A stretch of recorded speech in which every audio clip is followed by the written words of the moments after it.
A paz do Senhor Jesus. Está começando o seu programa Escola Bíblica Dominical. Obrigado por nos deixar adentrar em seu lar. O nosso desejo é que Deus abençoe você e toda a sua família através desta programação. Hoje estudaremos a última lição deste trimestre com o tema Orando Sem Cessar. Nesta lição, aprenderemos sobre uma das armas que temos à nossa disposição para vencermos na batalha espiritual, a saber, a oração. Destacaremos, à luz da Bíblia, algumas considerações a respeito desse assunto. Elencaremos alguns elementos importantes que devem existir na oração, bem como os requisitos necessários para que Deus a responda. E, por fim, pontuaremos como a oração nos ajuda a vencermos as batalhas espirituais. Quer aprender mais sobre este assunto? Então fique conosco no seu programa Escola Bíblica Dominical.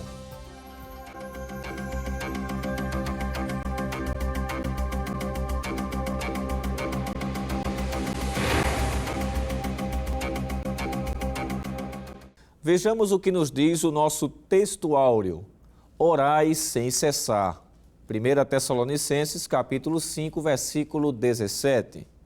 A verdade prática nos diz: o Novo Testamento nos ensina que a oração deve ser uma prática contínua dos cristãos, desde a primeira até a segunda vinda de Cristo.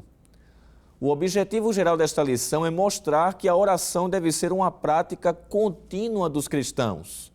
Os objetivos específicos são três. Primeiro, apresentar o conceito de oração. Segundo, refletir a respeito da oração no Sermão do Monte. Terceiro e último, compreender o significado da oração modelo do Pai Nosso. A leitura bíblica em classe para a lição de hoje está escrita no Evangelho de Mateus, capítulo 6, versículos 5 ao 13. Acompanhe conosco. E quando orares, não sejas como os hipócritas, pois se comprazem em orar em pé nas sinagogas e às esquinas das ruas, para serem vistos pelos homens. Em verdade vos digo que já receberam o seu galardão. Mas tu, quando orares, entra no teu aposento e, fechando a tua porta, ora a teu Pai que vê o que está oculto. E teu Pai que vê o que está oculto te recompensará. E orando, não useis de vãs repetições, como os gentios, que pensam que por muito falarem serão ouvidos. Não vos assemelheis, pois, a eles, porque vosso Pai sabe o que vos é necessário antes de vós lhe pedirdes. Portanto, vós orareis assim: Pai nosso que estais nos céus, santificado seja o teu nome, venha o teu reino, seja feita a tua vontade, tanto na terra como no céu. O pão nosso de cada dia dá-nos hoje. Perdoa-nos as nossas dívidas, assim como nós perdoamos aos nossos devedores. E não nos induzas à tentação, mas livra-nos do mal, porque teu é o reino, e o poder, e a glória, para sempre. Amém. Bem, meus amados irmãos, para comentar a lição de hoje, contamos mais uma vez com a participação do presbítero Jonathan Lucena. A paz do Senhor, irmão Jonathan. A paz do Senhor, Evangelista Marcelo. Amém. E também contamos mais uma vez com a participação do auxiliar, irmão Jonas Santana. A paz do Senhor, irmão Jonas. Paz do Senhor, Evangelista Marcelo Teles. Amém. Meus amados irmãos, hoje estamos com a 13ª lição deste trimestre, concluindo nesse trimestre abençoado, onde tivemos como tema geral Batalha espiritual, o povo de Deus e a guerra contra as potestades do mal. E essa lição, ela fecha com chave de ouro com o tema Orando sem cessar. Essas três últimas lições que tivemos, desse trimestre, elas focaram armas espirituais que o apóstolo Paulo e a Bíblia Sagrada principalmente, faz questão de dizer que está à disposição da igreja e de cada servo de Deus. Falamos na lição de número 11, por exemplo, sobre o dom de discernir os espíritos. Esta é uma ferramenta, uma dotação, uma capacitação espiritual que Deus concede e manifesta na igreja para habilitar os cristãos a discernir a fonte das manifestações, né? E vimos que esta é uma arma muito importante, principalmente no contexto onde nós vivemos de tanto misticismo e coisas que parecem ser de Deus e não são. Na lição de número 12, nós estudamos sobre a importância da vigilância, né? Tanto os escritores do Novo Testamento, ou melhor dizendo, os escritores do Novo Testamento focam isso, inclusive aprenderam aos pés de Jesus, né, da importância da vigilância para nos mantermos de pé e vencermos as batalhas espirituais. Quem não lembra de 1 de Pedro 5 e 8, né, quando ele diz, sede sóbrios e vigiai, o diabo, vosso adversário, anda em derredor, bramando como leão, buscando a quem possa tragar. E a lição de número 13 vai falar de uma outra postura e posso dizer ainda de uma outra ferramenta que está à disposição de cada crente e que ela é uma condição sem a qual ninguém poderá vencer as batalhas espirituais, que é a oração. E essa expressão oração, ela ganha uma margem muito importante nas Escrituras, tanto no Antigo quanto no Novo Testamento. O presbítero Jonatas, quando a gente abre a Bíblia Sagrada, o que mais a gente vê é falar sobre a prática da oração, desde os santos do Antigo Testamento até o próprio Jesus e os apóstolos e os discípulos, né? Eles se deram à prática da oração porque entendiam a sua importância.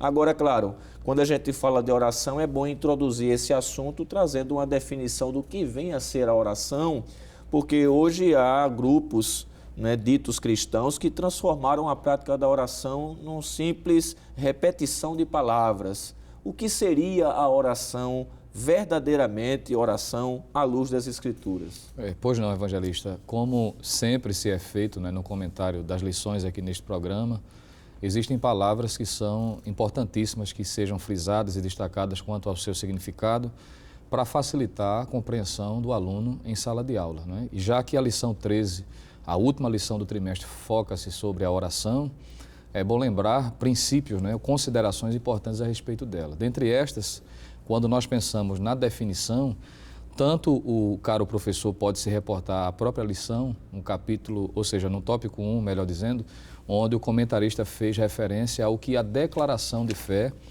diz a respeito do que significa a oração. Diz que é o ato consciente pelo qual a pessoa dirige-se a Deus para se comunicar com Ele e buscar sua ajuda por meio de palavra ou pensamento. A palavra oração, tanto no Antigo como no Novo Testamento, vai exatamente trazer essa ideia, não é? De uma atitude em se dirigir a Deus em oração. Uma prece ou uma fala dirigida do homem ao seu Criador. E sempre quando a Bíblia fala sobre a questão da oração, diz que esta fala ou esta busca por meio de palavras ou pensamentos, como a declaração de fé destaca, tem como objetivo, pelo menos, adorar a Deus, é o que diz o texto sagrado. A própria passagem de Mateus 6, versículo 12, está na leitura bíblica em classe, diz que também para buscar perdão pelas faltas cometidas. Isso. O professor pode destacar também que isso aí traz o esclarecimento com relação ao que significa a oração, não é? O Salmo 51, versos 1 a 14, também mostra isso. Também agradecer pelos favores imerecidos que Deus nos concede. Isso tudo está atrelado à definição de oração. Daniel capítulo 2, versículo 20 e 23. E também mostra a necessidade de viver uma vida em comunhão, Mateus 6 e 10. Em síntese, alguém disse que podemos dizer que a oração é o meio pelo qual o homem, o crente, se comunica com Deus. E não é apenas uma necessidade, diga-se de passagem, porque a Bíblia vai considerar a oração como sendo um mandamento, uma ordem. Não é simplesmente uma questão de necessidade, mas uma questão de consciência de que é uma ordem expressa de Deus. 1 Crônicas, capítulo 16, versículo 11, pode ser visto isso. Isaías 55, versículo 6. No Novo Testamento pode ser destacado Romanos 12, 12, Colossenses 4 e 2. Próprio texto áureo da lição, orais sem cessar, né? 1 Tessalonicenses 5, 17. A oração, alguém disse que poderia ser melhor definida, evangelista Marcelo, como estar em comunhão com Deus. E esta comunhão não consiste simplesmente em apenas falar com Ele, simplesmente, mas, ou seja, falar para ele, melhor dizendo, mas falar com ele, mostrando a reciprocidade.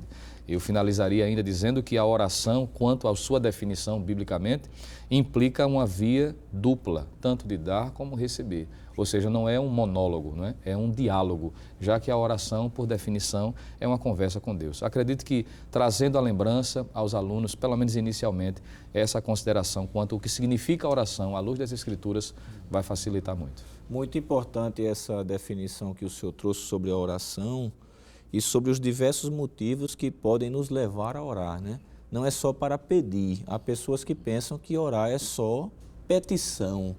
Mas o senhor focou aqui, por exemplo, a adoração, não é isso? Nós podemos dobrar os joelhos para adorar a Deus em oração, né? Que coisa linda, né? Louvá-lo pelo que ele tem feito, isso fala de gratidão, não é isso? Pelos favores já recebidos, né? Então nós temos outros motivos, né?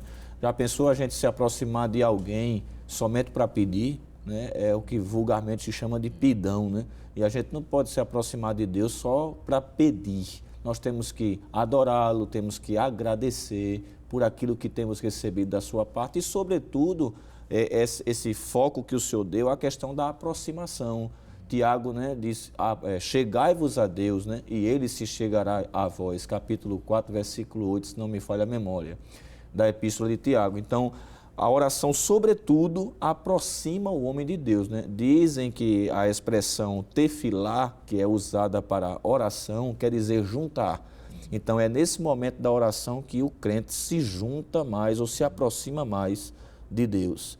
Agora, dada essa definição, irmão Jonas Santana, alguém pode pensar, há um único método, ou melhor dizendo, há uma única postura para orar, somente de joelhos, ou existem outras posturas que também o crente pode orar? O que é que a Bíblia nos diz sobre isso? Pois não, ministro, é bom lembrar, e o professor da Escola Dominical também, deixar isso bem claro, que não existe, na verdade, uma posição corporal como mandamento definido para a pessoa orar. Isso. Existe sim, a Bíblia mostra o quê?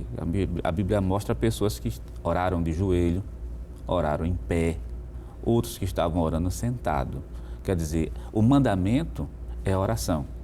Existe que, como já foi falado pelo presbítero irmão Jonatas aqui, é uma necessidade do ser humano, isso, é um mandamento, mas concernente à postura corporal, não existe um mandamento quanto à postura. A pessoa pode orar de joelhos. E o próprio fato de estar de joelho já remete também que a pessoa está perante um soberano. Isso. Mas e aquela pessoa que não pode orar de joelho por algum problema? Quer dizer, imaginou se tivesse um mandamento dizendo assim, orarás somente de joelho? Pois é. Ficaria difícil para quem não pode se ajoelhar. Então, pode-se orar sentado também. A Bíblia mostra isso? Mostra. Nós podemos ver, segundo as Crônicas, capítulo de número 6 e o versículo 13, que mostra que Salomão, ele ajoelhou-se, levantou as mãos para o céu e orou. Outro personagem de tantos, Estevão, Pedro e o apóstolo Paulo, oraram de joelho também. Mas Lucas, capítulo 22 e o versículo 41, certo, já que Jesus é o nosso modelo principal, isso, Jesus também orou de joelho. Muitas vezes a gente lê tanto sobre a vida de Cristo e passa por cima, talvez, por descuido de alguns detalhes. Capítulo 22 do Evangelho de Lucas e o versículo número 41. E apartando-se deles, acerca de um tiro de pedra, e pondo-se de joelho, orava. Jesus orou também de joelho. Outro exemplo, pode-se orar também prostrado ou inclinado. Temos vários personagens, mas o próprio Senhor Jesus também orou prostrado. Marcos capítulo 13, para nós acompanharmos essa leitura, Marcos capítulo de número 13, diz assim o texto sagrado. 13 e o versículo de número 35, versículo 35, diz assim, 14, versículo 35, só fazendo a correção, é Marcos, capítulo 14, versículo 35, certo. E tendo ido um pouco mais adiante, prostou-se em terra e orou para que, se fosse possível, passasse dele aquela hora. Observe, Jesus orou de joelho, Jesus também orou prostrado. Mas existe outra Outra forma, orar em pé. É possível? Sim. O exemplo mais claro é Lucas capítulo 18, versículo 13. Nesse caso, já é o caso do publicano, que ele estava simplesmente em pé, mas com a cabeça curvada e dizendo que não tinha nem condições de olhar para cima, porque ele era um pecador. Agora, observem bem, ele está em pé, mas o espírito está curvado. E pode acontecer da pessoa estar ajoelhado, mas o espírito não se curvar perante Deus. Isso. Por isso que o importante não é a postura corporal, mas assim a posição do coração. Salmos 51 e versículo 17. O coração contrito e o coração quebrantado. Quer dizer, se o homem chega perante Deus com esse coração quebrantado, aí sim, Deus escuta essa oração. Agora é bom mencionar, ministro, que mesmo não tendo um mandamento concernente à postura corporal, as igrejas, principalmente aqui em Pernambuco, em Recife, quem vai chegando nos templos evangélicos vai se ajoelhando. Isso. Então não é motivo para dizer assim, já que não existe um mandamento, então posso orar sentado. Não, de jeito nenhum. Desobediência é pecado e desobediência não cai com oração. De jeito nenhum. Só fica em pé, só fica sentado quem realmente não pode se ajoelhar. Pois é, nós temos o santo costume, né? Isso que o senhor está lembrando, né? E é bom o professor reforçar isso. Verdade. Nós temos o santo costume na Assembleia de Deus, principalmente aqui de Pernambuco, de quando chegamos no templo, a primeira postura que assumimos é de oração e de joelhos, com exceção dos irmãos que, como o senhor já frisou, tem alguma necessidade, né? Às vezes uma doença óssea que impede-o, né?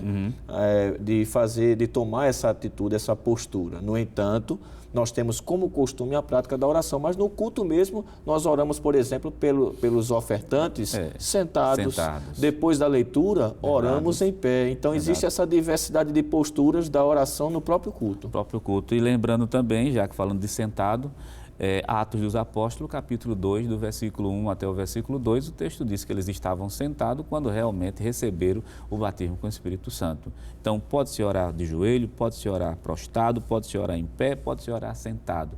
Mas o que vai levar em consideração perante Deus é a postura do coração. O coração está quebrantado? Se está quebrantado, com certeza Deus ouvirá essa oração. Muito bem. O povo de Israel tinha um costume de mostrar com atitudes o quebrantamento, rasgando as vestes, né? Só que isso, com o passar do tempo, passou a ser apenas uma demonstração exterior, sem verdadeiramente um quebrantamento interior, né? Verdade. E aí Deus usou o profeta Joel dizendo, rasgai o vosso coração e não as vossas vestes, só endossando essa questão do quebrantamento na oração, né? Verdade. Paulo e Silas oraram na prisão, irmão Jonatas Lucena, e o próprio Jonas, o profeta, né? Daí porque eu chamei o senhor de Jonas, né?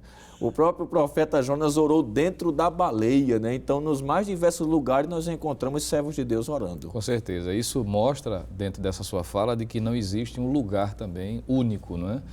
Para que se busque a Deus em oração. Muito embora que quando lemos o Antigo Testamento, nós vamos ver, por exemplo, Deuteronômio capítulo 2, Deus normatizando um lugar específico para que o povo se reunisse para buscá-lo. Mas isso não significa dizer que existe um lugar único, né? Deus pode ouvir, como o senhor disse, nas mais diversas posições, como já foi falado, e lugares diversos. Contanto que esses lugares não se confrontem, por exemplo, com princípios que o próprio Deus estabeleceu em sua palavra, não é? Quando nós encontramos textos mostrando que a própria igreja primitiva conservava esse costume, por exemplo, de ir ao templo para orar, não é? Isso. Apesar de ter se perdido, vamos dizer, a centralidade da adoração no templo, porque o templo tinha o seu papel na história, apontar para o próprio Cristo, e o Cristo se revelou. Então não se poderia dar o mesmo valor que se tinha no Antigo Testamento, mas não deveria de ser depreciado. Quando lemos, por exemplo, Atos capítulo 2, versículo 46, diz que eles comungavam na oração e também em casa e no templo, diz o texto. Isso. Atos 3 e 1, onde a cura daquele paralítico, chamado paralítico da Porta Formosa, diz a palavra de Deus que Pedro e João iam ao templo para orar, mostrando que o templo tem seu lugar importante, seu papel importante, mas não é o único, não é?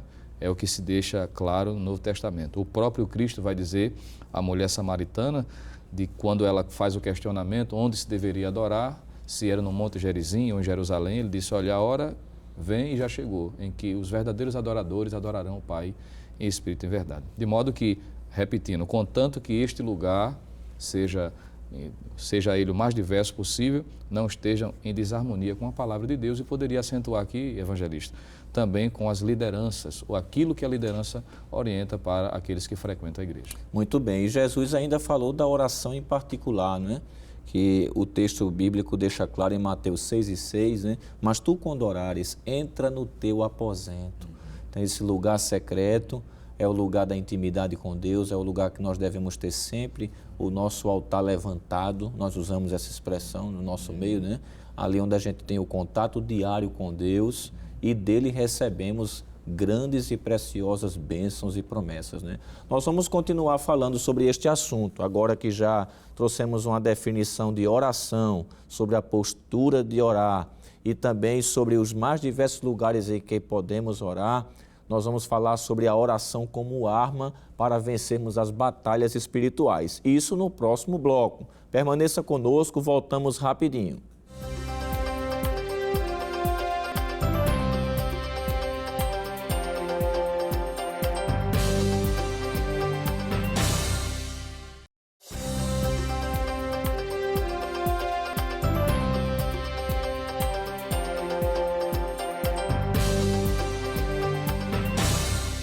Bem, meus amados irmãos, estamos de volta com o programa Escola Bíblica Dominical, agora no segundo bloco, estudando a lição desta semana, a lição de número 13, que é a última lição deste trimestre, com o tema Orando Sem Cessar.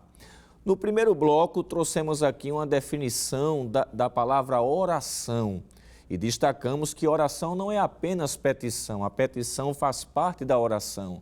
Oramos, sobretudo, para adorar a Deus, também para apresentar as nossas fragilidades, pedir perdão pelas nossas culpas, também agradecer pelas bênçãos recebidas e, sobretudo, também de aproximação. A oração promove a intimidade com Deus. Então, são muitos os motivos que devem nos levar à prática da oração. Destacamos também aqui que, embora a Bíblia diversas vezes mostre a importância de orar de joelhos, não significa dizer que esta é a única postura com a qual nós devemos orar. A Bíblia, por exemplo, mostra servos de Deus orando em pé, servos de Deus orando até deitado. Por exemplo, Ezequias, quando estava enfermo e recebeu aquela palavra dura de Isaías, que foi enviado pelo Senhor, de que ele ia morrer daquela enfermidade, do seu leito mesmo ele não pôde se levantar e virou-se para a parede e orou. E Deus respondeu a sua oração. Claro que se pudermos orar de joelhos, que indica uma posição de submissão, que é a prática que constantemente fazemos quando chegamos ao templo ou quando vamos para o culto de oração, isso deve ser praticado como é um costume da nossa igreja. Destacamos também que o templo é o lugar de oração. Inclusive, Jesus chamou de casa de meu pai é casa de oração, fazendo uma citação do Antigo Testamento. Porém, o templo não é o único lugar onde se deve adorar, ou melhor, orar. Jesus falou, por exemplo, em Mateus capítulo 6, versículo 6, de orar dentro do quarto, a sós com Deus.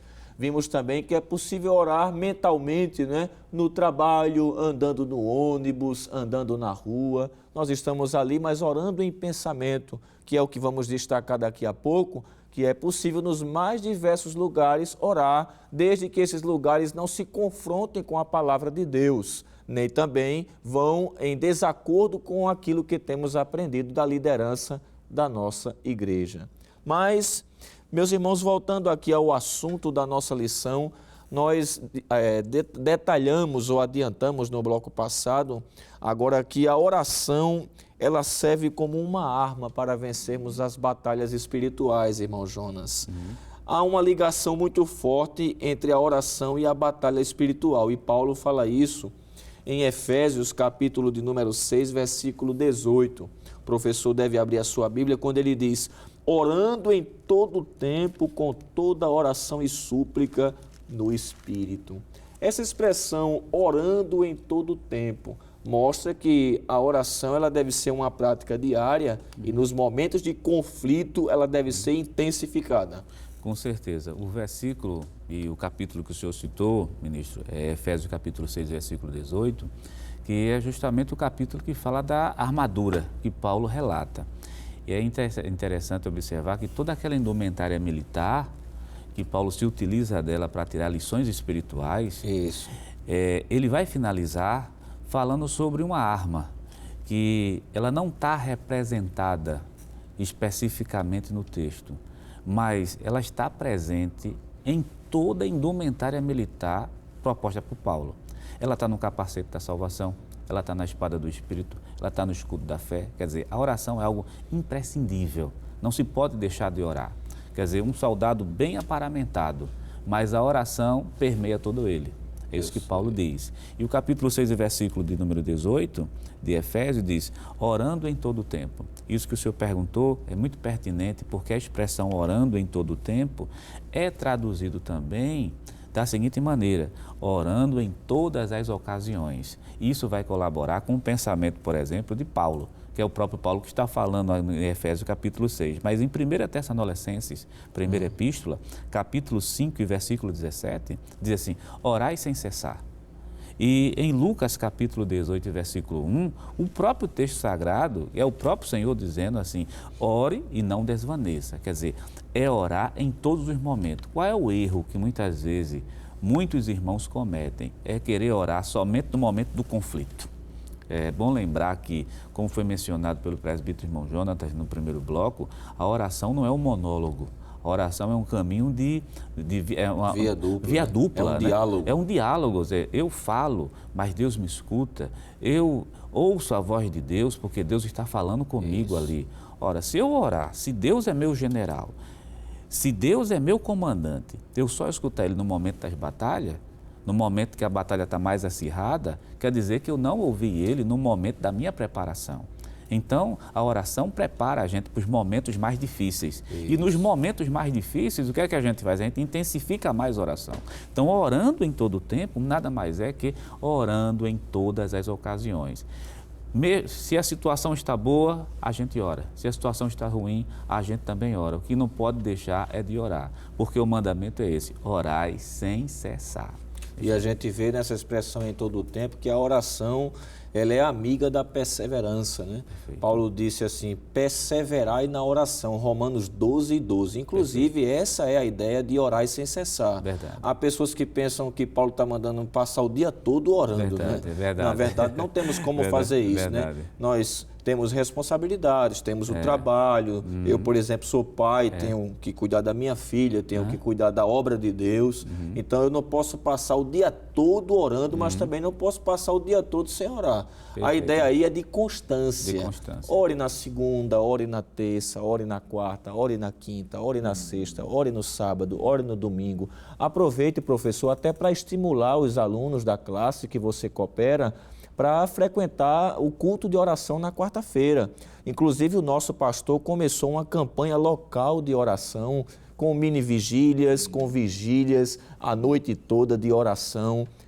Sempre, anualmente, há 2 períodos de campanha de oração, e o nosso pastor tem a preocupação de que a igreja esteja de joelhos, buscando a presença de Deus, presbítero Jonathan, e seguindo a orientação do apóstolo Paulo, que não só diz orando em todo o tempo, mas ele fala de orando em todo o tempo no Espírito. Ele parece ligar aí a oração ao Espírito Santo, que está muito interessado em nos auxiliar nesta prática. Com certeza, evangelista. É importante lembrar de que, dentro da proposta que Paulo está trabalhando em Efésios 6, ele está, mais uma vez, usando como exemplo o soldado romano. E há quem diga que Paulo, além de citar a ordem exata em que o soldado geralmente se vestia para ir para a batalha, há quem diga também de que ele observou que dentro desse momento em que o soldado estava se preparando, ele fazia isso em oração. Claro que para um soldado romano que não servia a Deus, fazia a sua prece às divindades que ele se prostrava. E isso mostrando de que a sua confiança não estava necessariamente em sua força, mas mediante ao revestimento dessa armadura, sentia a necessidade de pedir proteção da divindade que ele adora. Então, Paulo, por certo, deveria perceber, ou seja, entender, ora, se uma pessoa que não tem o conhecimento de Deus está servindo aquela divindade, entende que precisa da proteção dela, mais ainda nós, que somos servos de Deus e conhecemos a verdade. E Paulo entrelaça exatamente essa oração dentro do contexto da batalha espiritual. Além de fazer esse destaque, o senhor e o professor Jonas aqui comentou, ele diz, com toda a oração e súplica no Espírito, Efésios 6,18. Mostrando que essa oração também diz respeito àquele aspecto da oração do crente, em que a oração é produzida e direcionada ou ensinada pelo Espírito Santo. Mostrando que nessa batalha espiritual, nesse momento de comunhão com Deus, o Espírito Santo nos auxilia.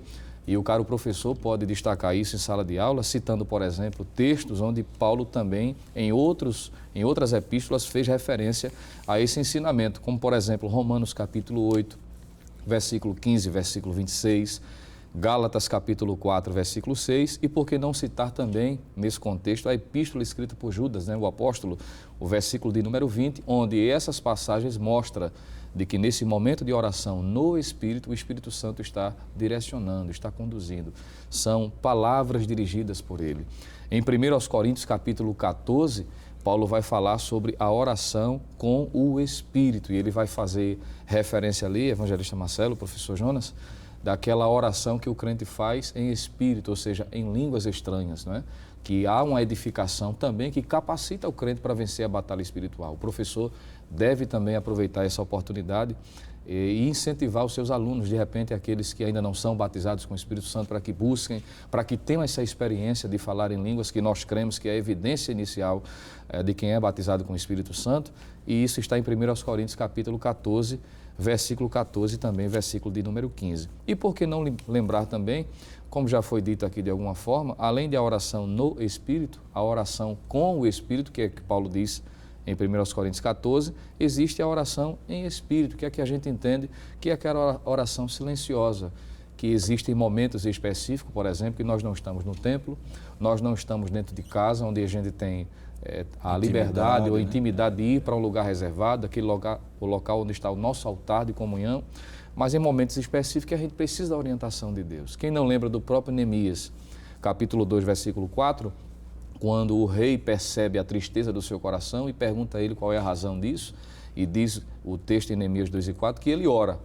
Nós entendemos que na dinâmica da narrativa, ele não parou de só um momento, rei, deixa eu fazer uma oração ao Deus verdadeiro aqui, senão uma oração silenciosa, uma oração interior. E como o senhor já disse aqui, já foi pontuado, aquela oração que a gente faz quando estamos no trabalho, diante de uma autoridade, resolvendo uma causa específica.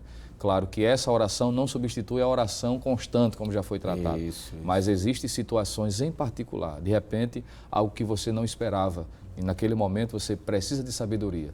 Isso também é destacado. Tudo isso é importante para que possamos vencer a batalha espiritual. Interessante esse texto de Romanos 8 e 26, que mostra a nossa fragilidade. Nem pedir, nós não sabemos como convém, né?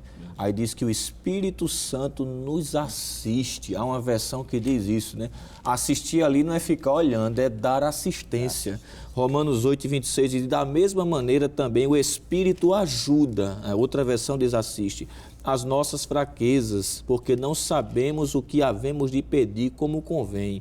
Mas o mesmo Espírito intercede por nós com gemidos inexprimíveis, né? Ele funciona no processo da comunicação como um intérprete daquilo que realmente nós queremos dizer, embora não saibamos como dizer, né?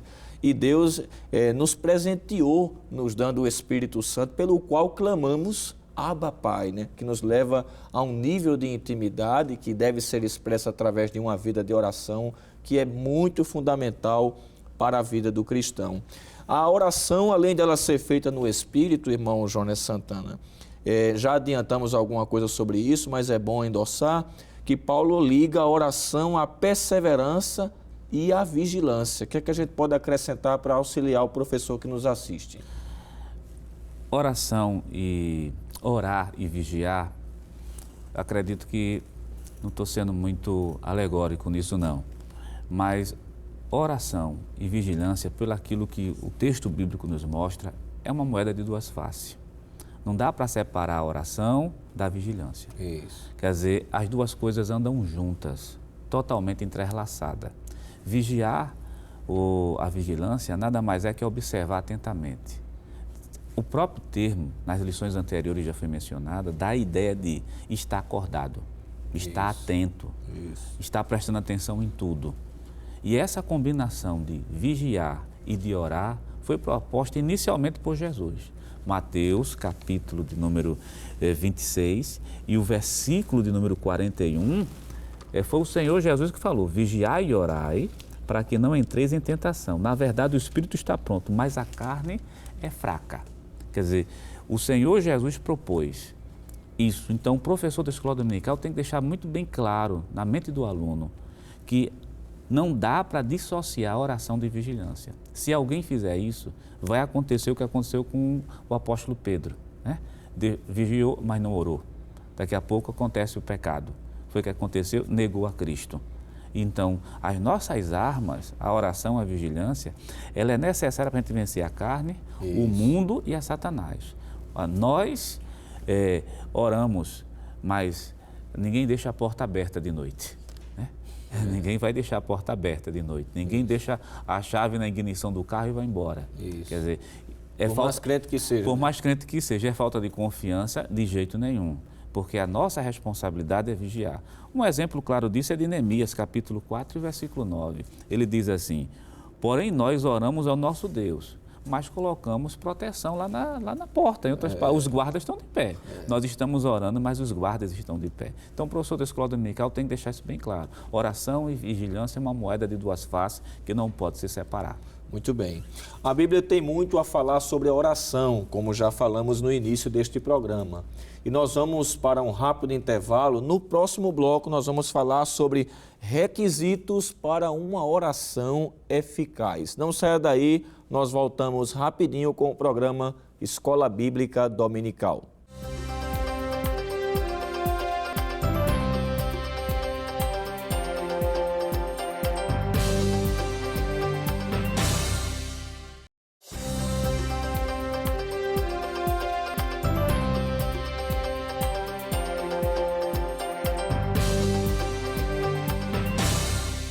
Bem, meus amados irmãos, estamos de volta com o programa Escola Bíblica Dominical, agora no terceiro bloco, estudando a lição desta semana, a lição de número 13, fechando esse trimestre com o tema Orando Sem Cessar. No bloco passado, falamos sobre a oração como arma para vencermos as batalhas espirituais, a importância de orar e orar em todo o tempo, a importância de orar auxiliado pelo Espírito Santo, que nos ajuda nas nossas fraquezas e intercede por nós com gemidos inexprimíveis. E também falamos sobre a oração e a vigilância, as duas faces de uma mesma moeda. Mas, para este bloco, ficamos de falar sobre a oração eficaz. Quais as atitudes corretas que o servo de Deus deve tomar em oração, quando está levando as suas súplicas diante de Deus, para que Deus a responda? E qual uma delas que a gente pode citar, presbítero Jonatas, que deve ser a postura espiritual na prática da oração? Pois bem, evangelista, um desses requisitos nós podemos já pontuar desde Hebreus capítulo 11, quando o escritor diz assim que sem fé é impossível agradar a Deus. Ele cita a necessidade da fé. E orar com fé é necessário para que a oração seja respondida, né? Para que Deus atente para esta oração e responda, sejam sim, sejam não, mas há essa necessidade. Isso. O próprio Senhor Jesus disse em Mateus capítulo 21, versículo 22, mostrando que a fé é um dos requisitos indispensáveis à oração, quando ele assim diz: e tudo que pedirdes na oração, crendo, o recebereis, mostrando a necessidade da fé.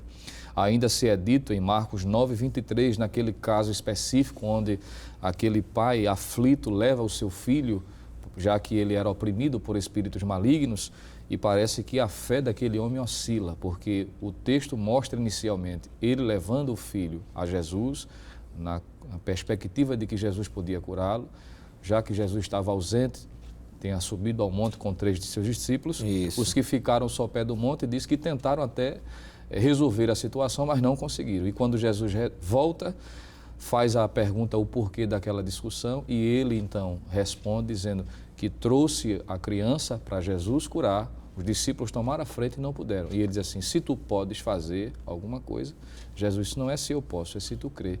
E ele vai deixar isso claro em Marcos 9, 23. Se tu puderes crer, tudo é possível ao que crê.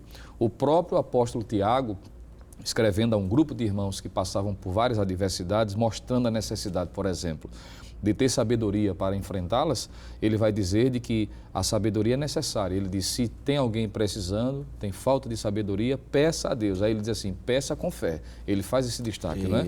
Não duvidando, porque o que duvida é semelhante à onda do mar, que é levada pelo vento e lançada de uma para outra parte. Tiago 1,6, mostrando a necessidade da fé.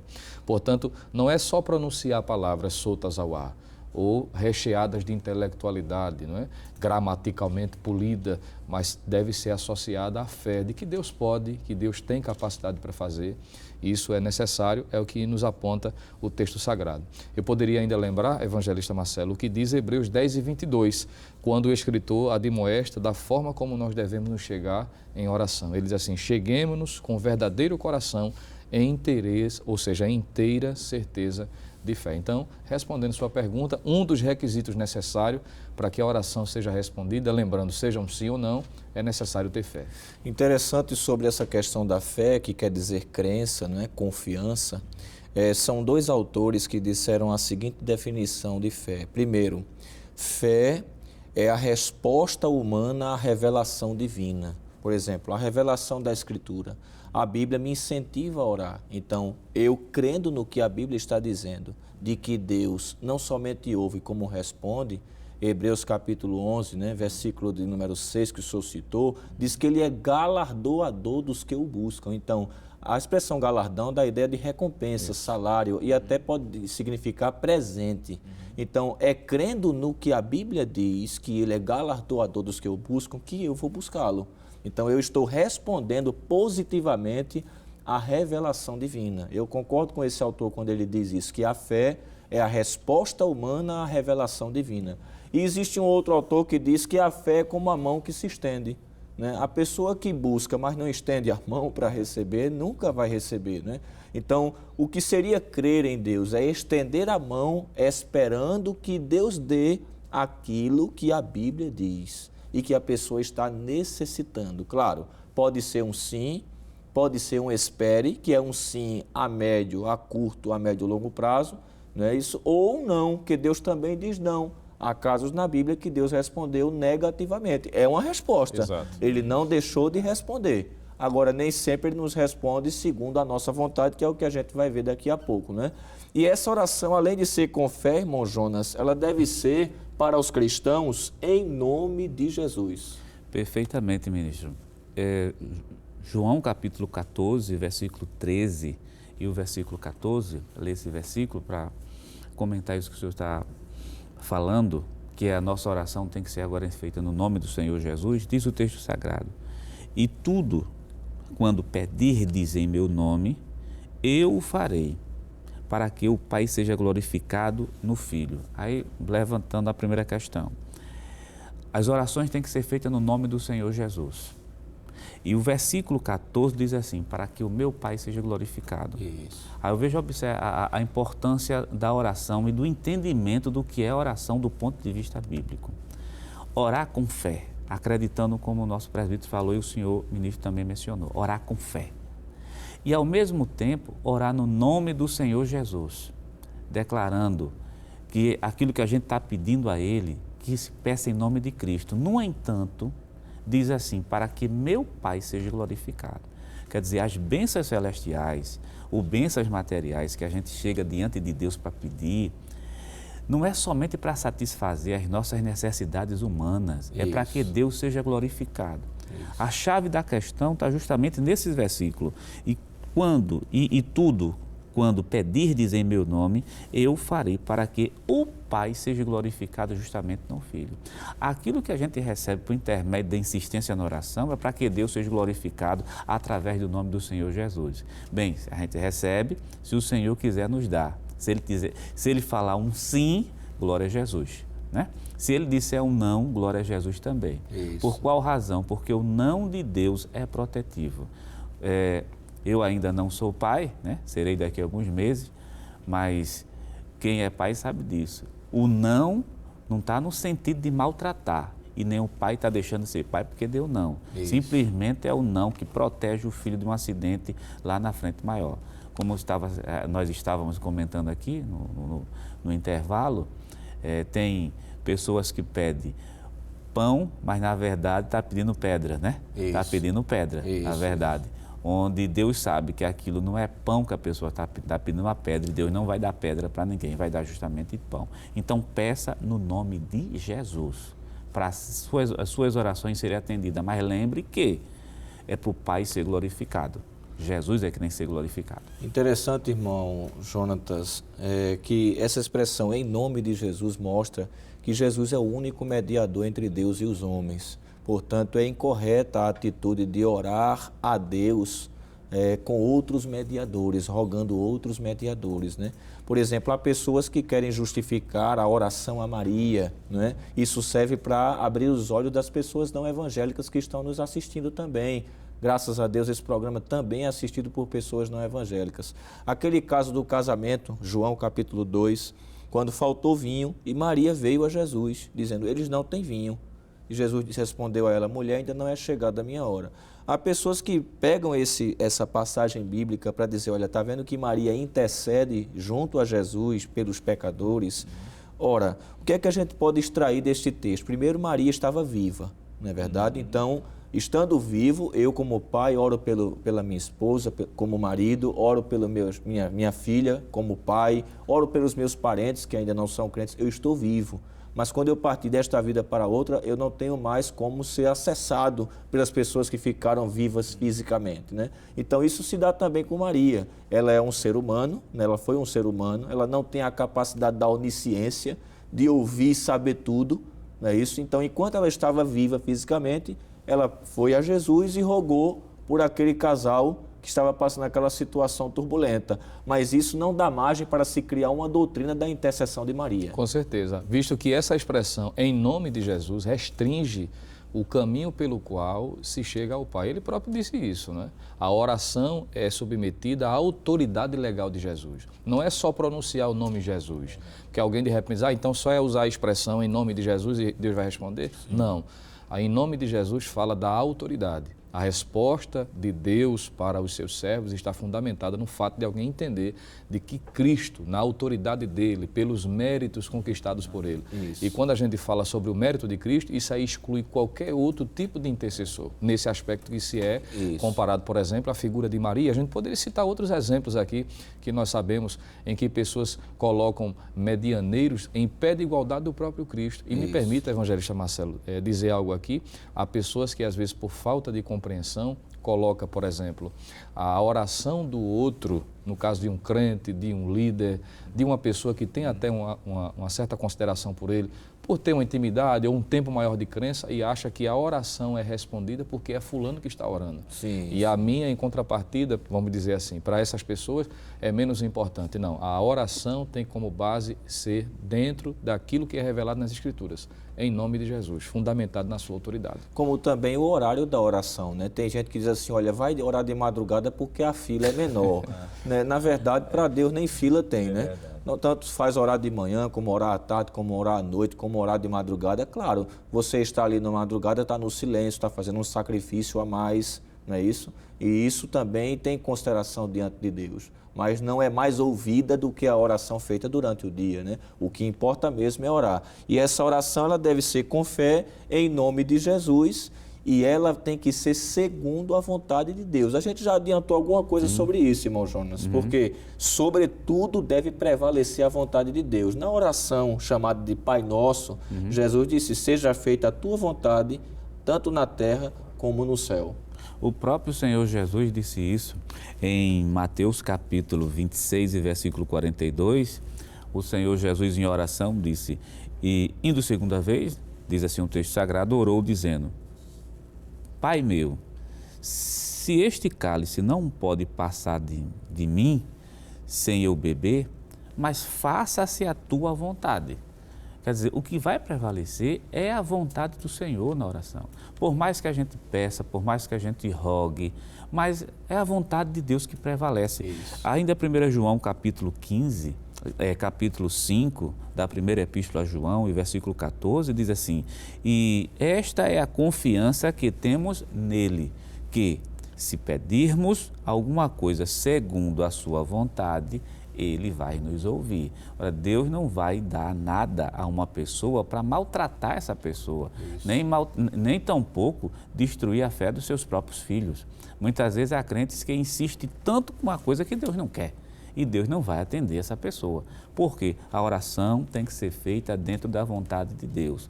É o que nós estávamos falando anteriormente. Se for um sim que Deus lhe der, amém.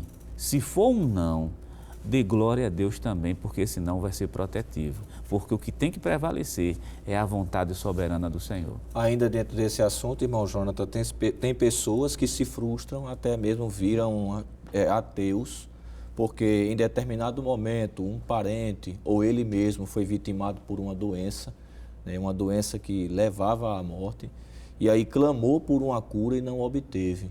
E aí ficou frustrado, não crê mais em Deus. Realmente isso é motivo para a gente não crer mais em Deus? Essa é a postura correta diante da não intervenção de Deus segundo a pessoa esperava? De maneira alguma, visto que Deus não é cativo, como já ficou claro isso aqui. Deus não é cativo simplesmente a uma forma específica de se dirigir a Ele, de palavras específicas que são usadas, se estas se chocam com aquilo que Ele tem como princípio estabelecido. Se é a sua vontade, se está sendo feito em nome de Jesus, ou se ora com fé. Então, não é motivo. E é importante que se diga isso, porque, de fato, há muitas pessoas entre nós que se frustraram, né? Que achavam de que havia uma fórmula mágica de se conquistar algo da parte de Deus. E não se entende, não tem a sensibilidade de que, como já foi dito aqui, que o não de Deus também é protetivo. Deus tem suas razões, não é?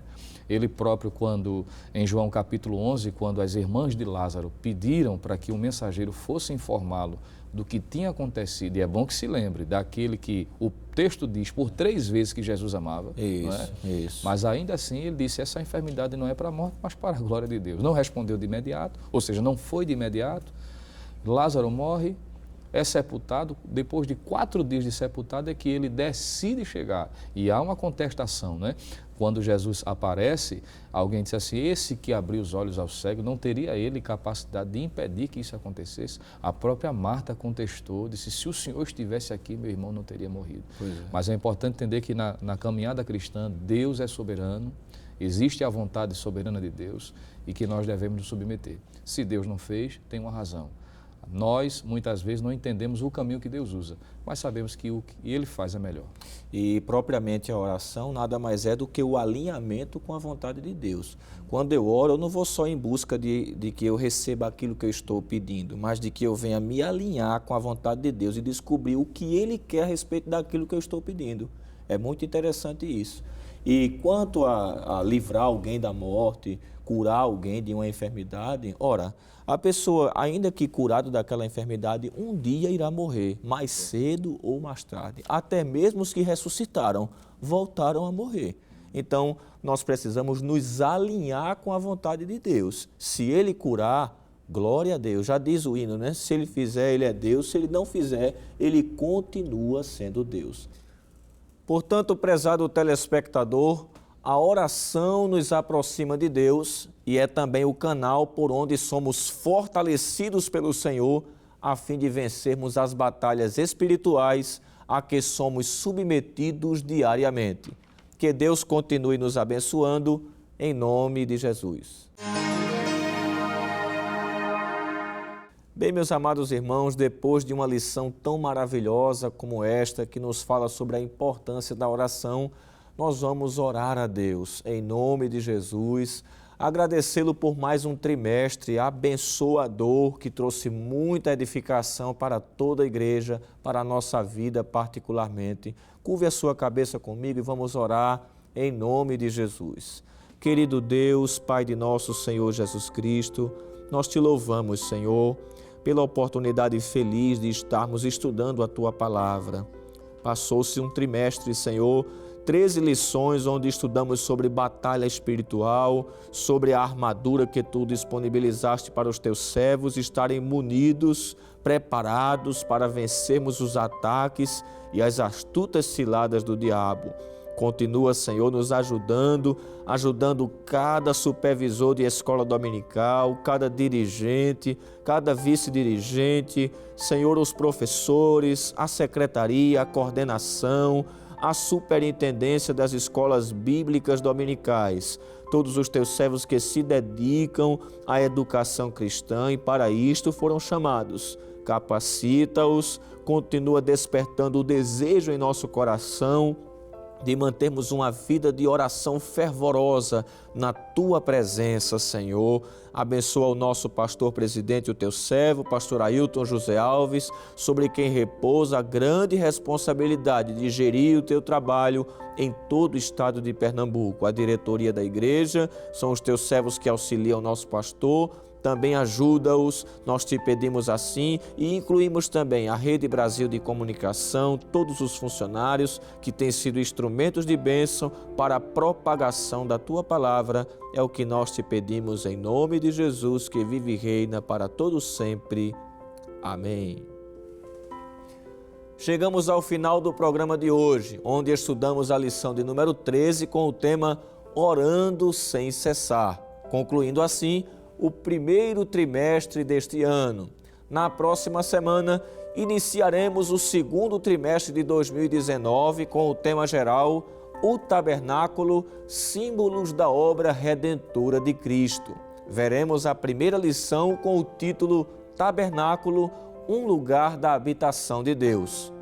O programa Escola Bíblica Dominical está disponível em nosso canal no YouTube. Anote aí, o endereço é Rede Brasil Oficial. E ele vai ao ar na TV toda sexta e sábado, às 22 horas e ao domingo, às 7h30 da manhã. Obrigado por sua companhia e até o próximo programa. Que a graça de nosso Senhor Jesus Cristo, o incomparável amor de Deus nosso Pai, a comunhão e as ministrações do Espírito Santo seja com todos, em nome de Jesus. Amém.